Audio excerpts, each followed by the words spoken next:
જ્યારે કોઈ વ્યક્તિ શાસ્ત્રોમાં જણાવેલ ભોળાનાથ સાથે સંબંધિત ખાસ પરંતુ સરળ ઉપાય શ્રદ્ધાપૂર્વક કરે છે, આ ઉપાય વ્યક્તિના જીવનની સંપૂર્ણ દિશા બદલી શકે છે. આ કોઈ સામાન્ય દિવસ નથી. આ શ્રાવણ માસનો પહેલો સોમવાર છે.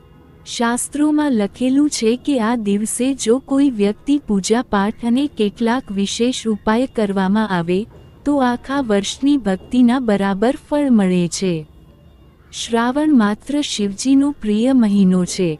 શાસ્ત્રો કહે છે કે શ્રાવણમાં કરેલું દરેક વ્રત, જપ, સ્નાન, દાન અને શિવલિંગનું પૂજન હજારો ગણું વધુ ફળદાયી હોય છે.